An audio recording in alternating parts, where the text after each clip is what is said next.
May sasakyan mga ka-worker pero busy yung kalsada. Sana huwag tayong sitahin, no? Sana hindi tayo sitahin.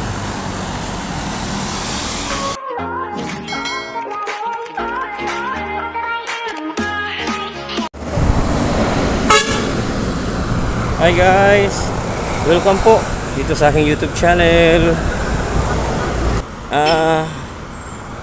Kahit mainit na issue ngayon yung si Pastor Apollo Kibuloy, bablog ko tong ano niya. Itong isa sa pinakamalaking arena po sa buong mundo. Ito yung Kingdom. So tawid tayo mga ka-walker, no? Kasi mabilis yung mga sasakyan dito banda. Kasi national highway po ito. Ayan. Gamit lang tayo palagi ng pedestrian lane po. So ayan, oh, walang hindi ko lang alam kung pwede pa rin ano dyan, vlog. Kasi medyo mainit yung usapin tungkol kay Kibuloy. Ito yung ano, pinatayo niyang ano, overpass. Hindi pa nabuksan hanggang ngayon. Ayan naman yung Kingdom mga ka-walker, oh. Nakikita nyo dito. Yan naman yung kanyang eskwelahan mga ka-walker, oh. Yan yung Jose Maria College po. Yan.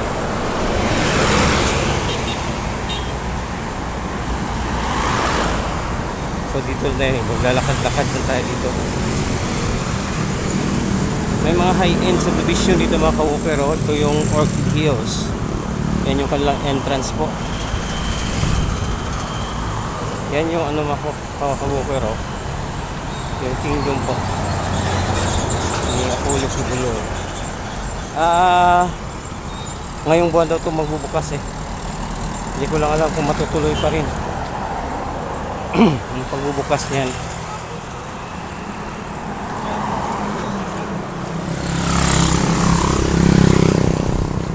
So lapitan natin mga ka-walker, no?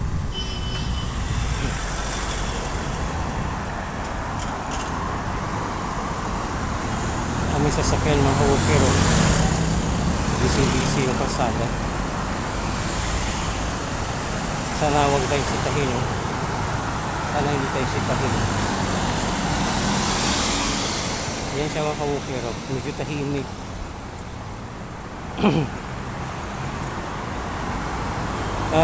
Katuwing kinocontent ko tong Kingdom ni Pastor Kibuloy po, ang dami po mga negative comments, no? Lalo na siguro ngayon na ano na po, tawag dito, maraming issue tungkol kay Kibuloy. So dito lang tayo mga ka-walker, tatago tayo kasi kung nakita tayo ng guardia baka sitahin tayo mga ka-walker. Yan yung ano mga ka-walker, yan siya mga ka-walker.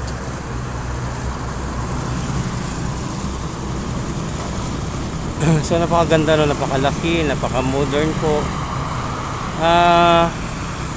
Magbubukas pa rin naman siguro yan kahit kasi ang issue ngayon is nagtatago si Pastor kasi nga po ang dami pong issue po, ang dami pong ano. So hindi po ako kaanib ni Kibuloy po, ha. Hindi ko rin naman siya kilala, hindi niya rin ako kilala. Hindi ko rin alam kung totoo yung mga binabato sa kanya, pero para sa akin po hindi naman siguro siya hindi ko lang rin masabi kung masama ba siya o hindi kasi hindi naman kami makakilala mga ka-walker. Basta ang akin is ginawa ko lang content tong kanyang ano, no, tong Kingdom na pinagawa niya po dito sa Davao City. So yan siya, napakalaki. 75,000 seating capacity po daw yan mga ka-walker, no? Tapos pailalim yung paggawa kasi nga po hindi siya pwedeng i-level po sa kalsada dahil nga po is nasa ano po siya, no? Malapit po siya sa airport po. Kaya pailalim yung kanyang ano, no, kanyang hukay. So nakikita niyo naman, no, ang daming mga ano mga ka-walker, mga pine tree na yan, no? Ayan. Yan, kaikot yan dyan doon sa loob. Kasi itong nakikita natin, wala pa itong 1/4 sa ano, kingdom na yan. So abang-abangan natin to kasi last time na nag-vlog ako dito, ang sabi daw is ngayong April ito magbubukas. Hindi pa po pumutok yung issue na pahulihin na daw si Kibuloy. So abangan natin mga ka-walker, no? Kasi may mga tao din naman siguro siyang tawag dito, namamahala dyan mga ka-walker. Kaya magbubukas pa rin naman siguro yung kingdom. Isa po siya sa pinakamalaki, no? Hindi natin abangan natin kung i-declare po siya ng Guinness World Record mga walker. Kasi sa kasalukuyan is ang Philippine Arena po yung ano, no? Isa sa pinakamalaki po sa buong mundo. Hindi naman ito pa-contest, hindi naman to sa palakihan mga walker, no? Kahit pa paano nandito pa rin naman yan sa Pilipinas. Ang Philippine Arena is nandito din sa Pilipinas. So hindi naman dapat mag-away-away ang mga Pinoy para lang matawag ang kanilang lugar nandyan yung itinayo yung ano, ang isa sa pinakamalaking arena sa buong daigdig mga ka-walker, no? Maganda pa rin naman pakinggan kasi nasa Pilipinas pa rin siya, kasi yung Davao City bahagi pa rin naman ng Pilipinas eh. Kahit sabihin nila na maghihiwalay na daw yung Davao sa Luzon, pero wala naman tayong ano dyan, wala naman tayong masasabi dyan kasi ordinaryong tao lang po tayo, ordinaryong vlogger.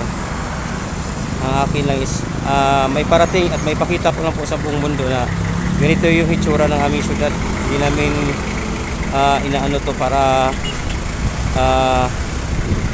sabihin natin ito nagmamalaki namin tong Davao City. Kasi nga po ay yung mga namumuno dito is mga ano, no, mga Duterte, isa pa ka disiplinado po ng mga tao dito mga ka-walker.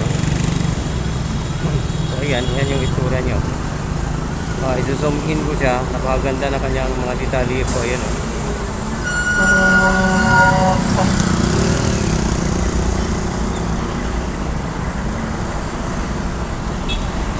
Yan siya mga ka-walker. So dito ako no, sa gilid kasi nadala na ako dun sa mga naninitang mga gwardiya kasi bawal daw mag-video, ganito ganyan. So mag-ano lang tayo, dito lang tayo sa may ano niya, may pinakagilid. Dito po tayo sa may gasolinahan, no? Ayan mga ka-walker, oh. Yan yung gasoline station po dito. Mabuti na lang dito tayo salita ng gwardiya dito. So maya maya lang mga ka-walker, no? Mag-i-end na po tayo kasi nga po hindi ko lang hahabain to. Kasi hindi ako makaalis doon sa kinatatayo kasi may mga gwardiya doon sa unahan po. Baka sitahin tayo, lalo na ngayon may issue po sa may-ari po ng kingdom. So yun mga ka-walker, no? Thank you po palagi po sa inyong pagsuporta po sa aking mga content ko sa YouTube. Sana po hindi po kayo magsawa mga ka-walker. God bless you all mga ka-walker.